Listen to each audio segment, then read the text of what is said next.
विमल पोलो जोबा केसरी, हर पल मनाओ केसरी त्योहार।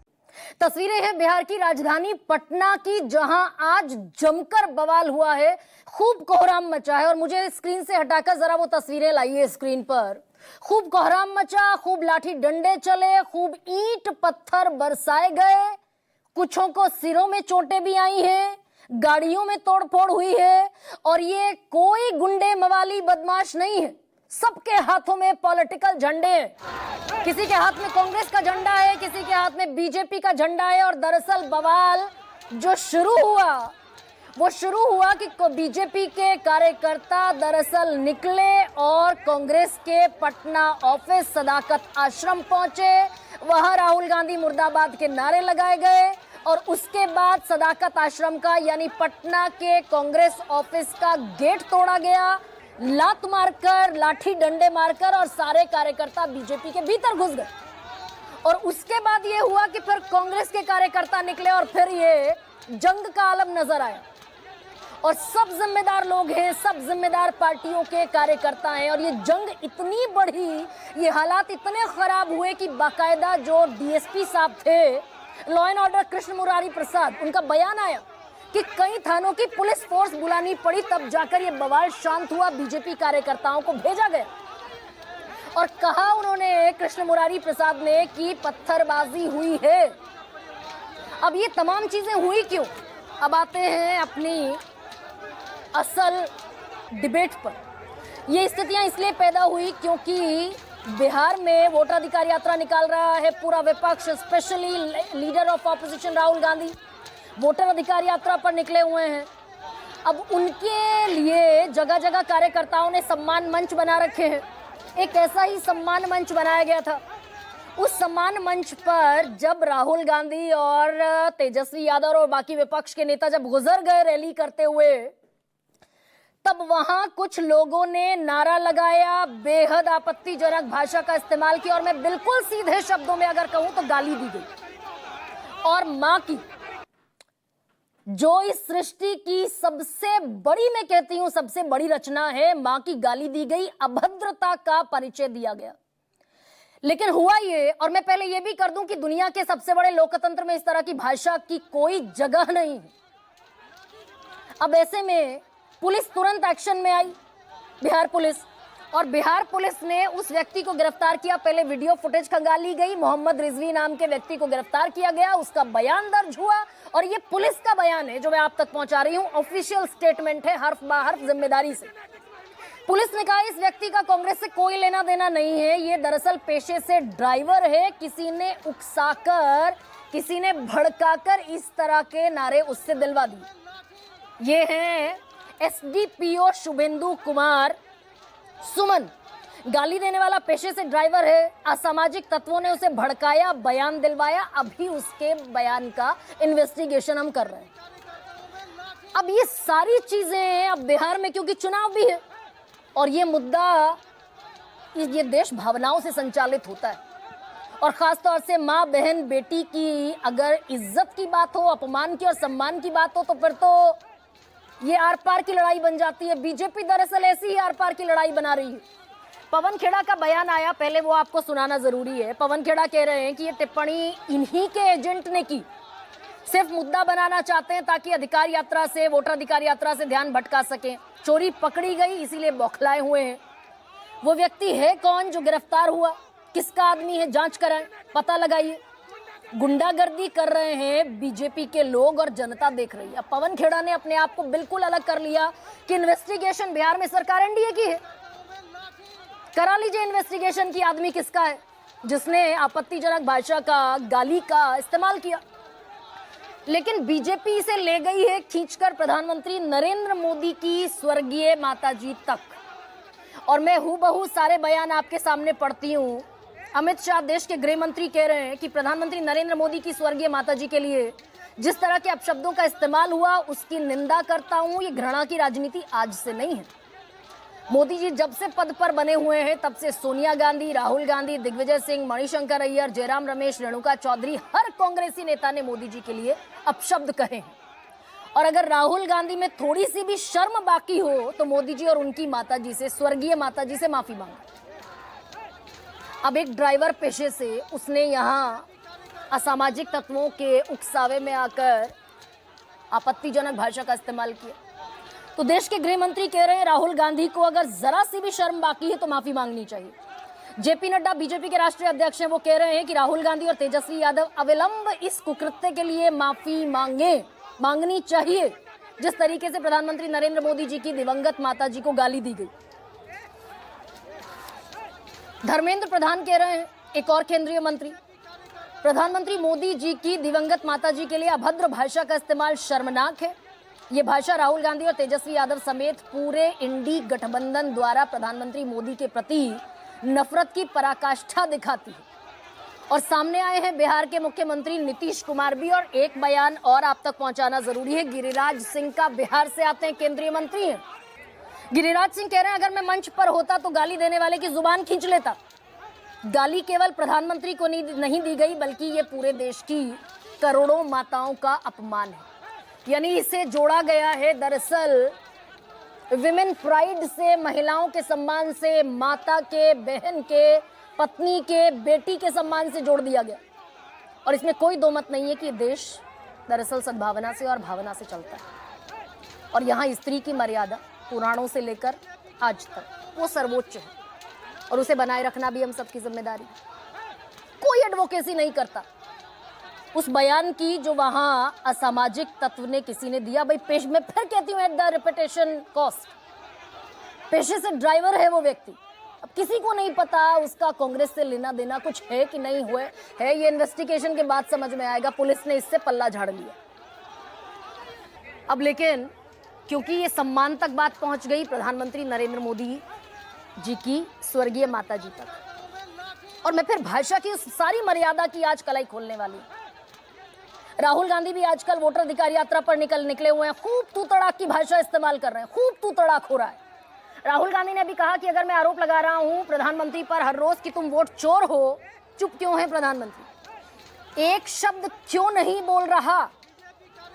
ये राहुल गांधी ने कहा क्योंकि प्रधानमंत्री वोट चोर है, वो जानता है कि हमने उसको पकड़ लिया है। एक शब्द नहीं बोल रहा, हमने उसको पकड़ लिया है।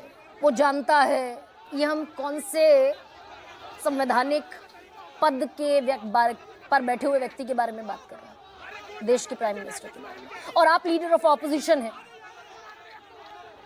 तो इस तरह की भाषा की और इस तरह की अमर्यादित टिप्पणियों की कोई जगह नहीं है, और खासतौर से गाली की तो कोई जगह इस देश की संस्कृति में नहीं है, लोकतंत्र में नहीं। लेकिन अगर देश के गृह मंत्री कहते हैं कि राहुल गांधी को माफी मांगनी चाहिए उस व्यक्ति के कृत्य के लिए, बल्कि कुकृत्य के लिए जो कांग्रेस से नहीं जुड़ा है ऑफिशियल, कांग्रेस कह रही है भाई जांच कर लो, सजा दे दो।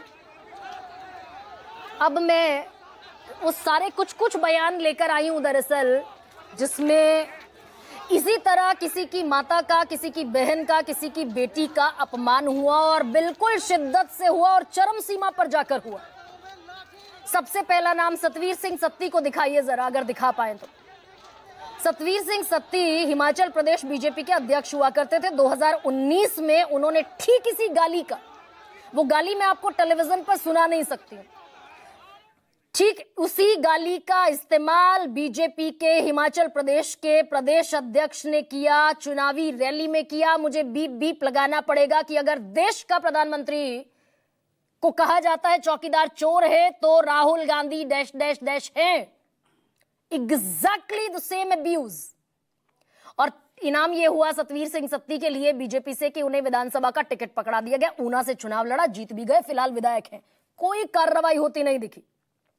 रमेश बिदूड़ी का नाम लेना बड़ा जरूरी है, दक्षिणी दिल्ली के सांसद, और नई नवेली संसद में जिसकी दहलीज को प्रणाम कर प्रधानमंत्री नरेंद्र मोदी भीतर गए थे, उस संसद में रमेश बिदूड़ी ने एक एक गाली चुन चुनकर ऐसी दी जिस पर दसियों दफा मुझे बीप लगाना पड़ेगा। और पीछे डॉक्टर हर्षवर्धन जैसे लेजेंड पॉलिटिशियन जिन्हें मैं कहूंगी, वो मुस्कुराते हुए हंसते हुए दिखाई दिए, और बाकायदा विशेषाधिकार हनन का नोटिस दिया दानिश अली ने, जो उस वक्त बीएसपी के सांसद थे, कि भाई इतनी गालियां मुझे संसद के भीतर दे दी गई जिसे रिकॉर्ड से एक्सपंज करना पड़ा। प्रिविलेज कमेटी को मामला गया, प्रिविलेज कमेटी के सामने पेश नहीं हुए रमेश बिदूड़ी। ओए मुल्ले, ओए डैश, ओए डैश, ओए उग्रवादी, एक शब्द नहीं बोलने दूंगा। ये सारी बातें रमेश बिधूड़ी ने कही और फिर पकड़ा दिया गया विधानसभा का टिकट दिल्ली से रमेश बिधूड़ी को। और फिर रमेश बिधूड़ी क्योंकि सीरियल ऑफेंडर थे, फिर कहते दिखे आतिशी दिल्ली की जो बड़ी नेता है आम आदमी पार्टी की, उनको कहा रमेश बिधूड़ी ने कि आतिशी ने बाप ही बदल लिया अपना, पहले मारलेना थी अब सिंह हो गई है। ये एक पूर्व सांसद की और टिकट पाए कैंडिडेट की जुबान थी। और ओखला और संगम विहार की सड़कें मैं आपको विश्वास दिलाता हूं जैसी बन गई कालका जी में, सारी की सारी सड़कें प्रियंका गांधी के गाल जैसी बना दूंगा। अब प्रियंका गांधी भी बहन थी किसी की, और राहुल गांधी को जो गाली दी थी वो सीधा सोनिया गांधी से कनेक्ट करती है। अगर मैं देसी जबान में अपनी आम गली मोहल्ले की ये जो तमाम चीजें होती हैं उन पर जाऊं तो विजय शाह, मध्य प्रदेश में मंत्री विजय शाह ने इस देश की जो प्राइड थी जिस वक्त operation Sindoor was going on, और विजय शाह कहते दिखे कि भाई ये तो आतंकवादियों की बहन है। जो सोफिया कुरैशी, कर्नल सोफिया कुरैशी इस देश के लिए प्राइड थी उस वक्त, एक एक चीज की रिपोर्ट पूरे देश को दे रही थी, उसे आतंकवादियों की बहन कह दिया विजय शाह ने। हाईकोर्ट के निर्देश पर एफआईआर दर्ज हुई, बीजेपी जिगरा नहीं दिखा पाई कि विजय शाह को पद से बर्खास्त कर दे। और फिर अगर ये सारी चीजों पर जाऊंगी तो फिर इधर से दिग्विजय सिंह आएंगे, मणिशंकर अय्यर आएंगे, इधर से भी पूरी फेहरिस्त है, मौत का सौदागर और खून की दलाली, और ये सारा पूरा एक लंबा चिट्ठा है। और इधर से प्रधानमंत्री नरेंद्र मोदी का भी है, मंगलसूत्र, मुजरा, मंगलसूत्र छीन कर ले जाएंगे। कांग्रेस की विधवा, ये हूबहू शब्द बता रही हूं मैं आपको, इसमें मेरा एक शब्द भी एडेड नहीं है। प्रधानमंत्री नरेंद्र मोदी ने 29 अक्टूबर 2012 को कहा ये रुपए कौन विधवा थी जो लेती थी, ये कांग्रेस की कौन सी विधवा थी जिसके खाते में रुपया जाता था। और अक्टूबर 2012 में हिमाचल प्रदेश की रैली में खुद प्रधानमंत्री नरेंद्र मोदी ने कहा कि किसी ने 50 करोड़ की गर्लफ्रेंड देखी है, 50 करोड़ की गर्लफ्रेंड एक गरीब देश में। यह कहा गया था कांग्रेसी नेता शशि थरूर की पत्नी सुनंदा पुष्कर के लिए। उस वक्त वो सुनंदा पुष्कर की पत्नी थी। तो ये कहां आ गया। और मैं अटल बिहारी वाजपेयी का एक कोट याद कर सकती हूं, जब नेहरू की आलोचना करनी थी अटल बिहारी वाजपेयी को, तो आलोचना के लिए किन शब्दों का इस्तेमाल किया अटल बिहारी वाजपेयी ने कि नेहरू ऐसी शख्सियत हैं जिनमें मुझे चर्चिल भी दिखता है और चेम्बरलेन भी दिखता है, यानी पॉजिटिव भी दिखता है और नेगेटिव भी दिखता है। और ये हम कहां आ गए, हम माँ बहनों की गालियां दे रहे हैं, सड़कों पर दे रहे हैं और सब एंडोर्स कर रहे हैं उसे। चर्चा इसी पर करूंगी, कुछ बयानों के साथ शुरुआत कर रहे हैं। कोई मौत का सौदागर कहता है, कोई जहरीला सांप कहता है, कोई नीच आदमी कहता है, कोई रावण बताता है, कोई भस्मासुर बताता है, कोई वायरस कहता है। कांग्रेस के नेता क्या समझते हैं? इस प्रकार की भाषा का प्रयोग कर कर आपको जनादेश प्राप्त होगा क्या? भाई किसने की टिप्पणी? इन्हीं के एजेंट घूमते रहते हैं, करते रहते हैं बदमाशी, और फिर यही मुद्दा बनाते हैं ताकि यात्रा से ध्यान हटा सके। ये बौखलाए हुए हैं हमारी इस यात्रा से। किस किस प्रकार की टिप्पणियां लालू जी पर, उनके परिवार पर, कांग्रेस की विधवा, जर्सी गाय आदि आदि बोला गया, क्या ये चिंता का विषय नहीं होना चाहिए? आपको यही पता नहीं लगता बोलना क्या है। मंच के ऊपर से नरेंद्र मोदी जी को चोर बोल रहे हैं, चौकीदार चोर है। भैया तेरी माँ की जमानत हुई है, तेरी अपनी जमानत हुई है, तेरे जीजे की जमानत हुई है, पूरे टब्बर ही जमानती है। नरेंद्र मोदी की ना जमानत हुई, ना केस बना, ना किसी ने सजा दी। तू कौन होता है जज की तरह चोर बोलने वाला? यानी एक पंजाबी आदमी ने लिखा, मैं जहां से मंच से नहीं बोल सकता, उसने फेसबुक के ऊपर लिखा, रणधीर शर्मा ने कहा कि मैं आपको जरा बोल के नहीं, मैं आपको कहते कि बोल नहीं सकता क्योंकि इतना राहुल जी के बारे में हम भी नहीं बोल सकते क्योंकि एक पार्टी के नेशनल लीडर है और 3 बार के एमपी है। मैंने कहा लिखा क्या? बोलते दो, कहते लिखा नहीं, आप थोड़ा फेसबुक के ऊपर पढ़ो, देखो हमसे भी ज्यादा गुस्सा लोगों को। तो उसने लिखा है, यदि मैं तो फिर बाहरी मन से मैं बोल रहा हूं, उसने लिखा है कि अगर इस देश का चौकीदार चोर है, अगर तू बोलता तो उन्हें सीधा लिखा फेसबुक के ऊपर। और एक टेलीविजन न्यूज चैनल पर पूरे देश ने देखा बीजेपी के प्रवक्ता ने कांग्रेस की प्रवक्ता की माताजी को खुलेआम वैश्या शब्द का जो देशज शब्द है, देसी, उस भाषा का इस्तेमाल किया। वो प्रवक्ता आज भी बदस्तूर टीवी डिबेट्स में शिरकत कर रहे हैं। अब ऐसे में आज का सबसे बड़ा सवाल, मोदी को गाली पर लाठी डंडा लात घूसा, नेताओं के दिमाग में घूसा। और दूसरा सबसे बड़ा सवाल, आपकी गाली संस्कारी और मेरी गाली दिल पर भारी।